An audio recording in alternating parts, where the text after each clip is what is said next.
무엇을 도와드릴까요? 제가 지금 챗 GPT를 열었습니다. 두 번째, 여기에 제미니도 열었어요. 세 번째, 여기에 그록도 열었습니다. 그록은 뭔가요? 자, 그록은 일론 머스크가 만든 챗 GPT입니다. 제미니는 구글이 만들었고, 챗 GPT는 오픈 AI가 만들었고요. 보여드릴게요.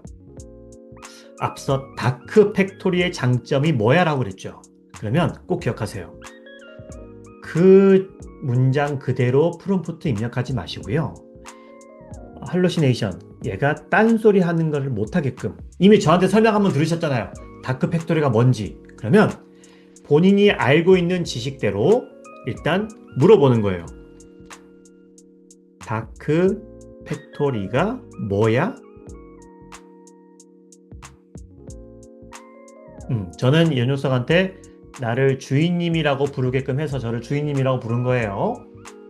다크 팩토리, 사람 없이 자동으로 돌아가는 공장을 말해요. 맞네요.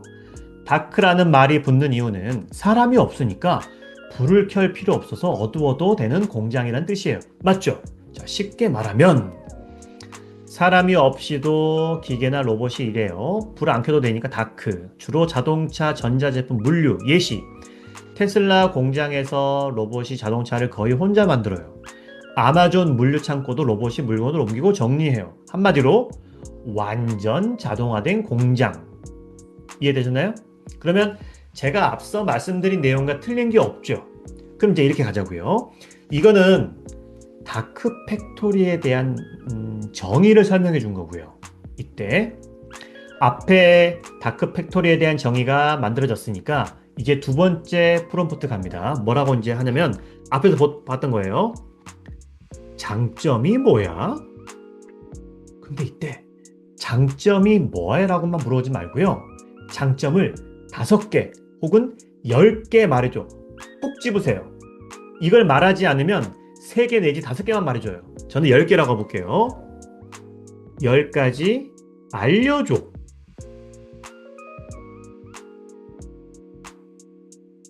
아주 쉽게 설명해서 10가지로 알려드릴게요. 첫 번째입니다.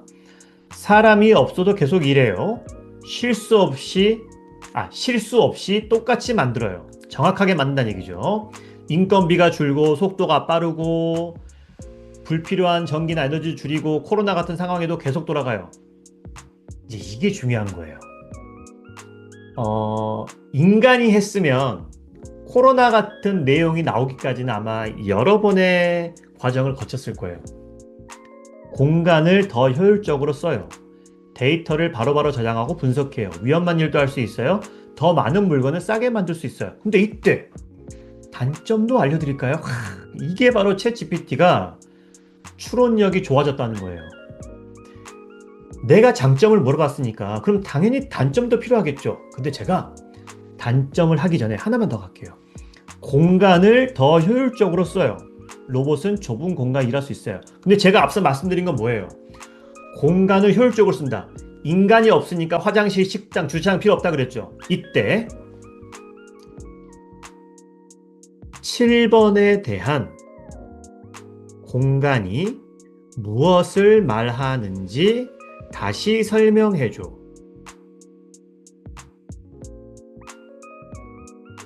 자, 사람이 일하려면 서서 일할 자리, 걷는 통로. 야, 걷는 통로는 제가 말씀 안 드렸죠. 저도 모르니까. 의자, 책상, 안전거리 이런 것들의 공간을 많이 차지해요. 그런데 로봇은 좁은 곳에 일할 수 있고 통로도 작아야 되고 쉬는 공간이 필요 없어요. 근데 여기서도 화장실과 식당 같은 게 안 나왔죠. 그럼 다시 한번 가볼게요. 다른 공간은 없을까? 예를 들면 화장실이나 휴게실, 주차장 같은 거.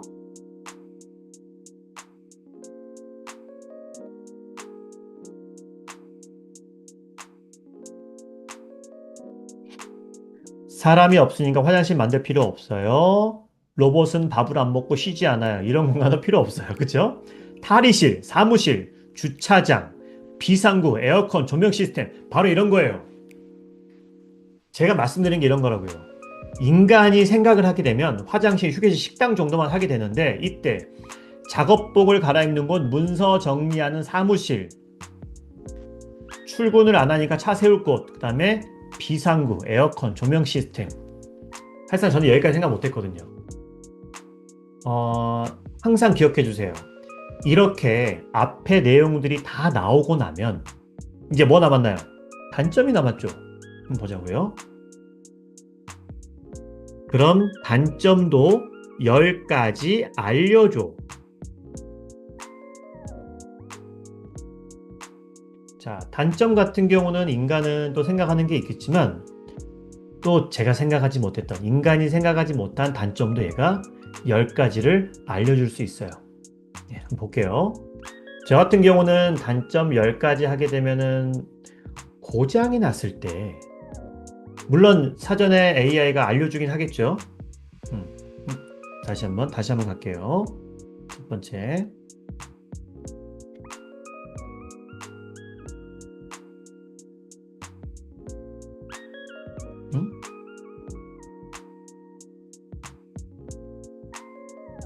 이제 나왔네요. 돈이 많이 들어요. 전문가가 필요합니다. 기계가 고장나면 전부 멈춰요. 그렇죠. 유지 보수가 계속 들어요. 먼지, 마모, 오작동 자주 점검해야 돼요. 결국 점검은 사람이 하겠죠. 갑자기 바뀌는 일에 약해요. 그렇죠. 일자리가 줄어들어요. 이런 거예요. 보안 문제가 생길 수 있어요. 해커가 시스템에 들어오면 큰 사고가 날 수 있어요. 정의 없고 비인간적으로 느껴져요. 모든 산업에 적용하기가 어렵다. 옷 디자인, 요리, 예술 같은 거. 환경에 따라 한계가 있어요. 전기나 인터넷이 불안정한 곳에서 운영이 힘들어요. 실제로 데이터 센터가 전기를 굉장히 많이 먹고요. 물도 굉장히 많이 먹어요.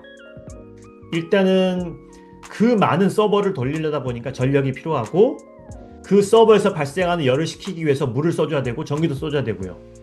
그래서 많은 기업들이 지금 그러면 우주에다가 데이터 센터를 짓는 건 어떨까? 밖은 차가우니까. 그리고 태양열이 에너지가 있으니까 그거를 전력으로 쓸 수 있고 이런 생각도 하고 있는데 10년 이상 걸릴 거라는 얘기를 하고 있고요. 바닷속에다가도 차가우니까 데이터 센터를 운영하자. 이것도 실제로 테스트를 하고 있습니다. 자, 이렇게 됐으면 내용이 너무너무 많죠. 보세요. 이때 챗 GPT만 놓고 보면 이렇게 많은 내용을 얻을 수가 있는데 같은 내용을 재민이다 물어볼게요. 다크 팩토리의 장점 10가지 알려줘.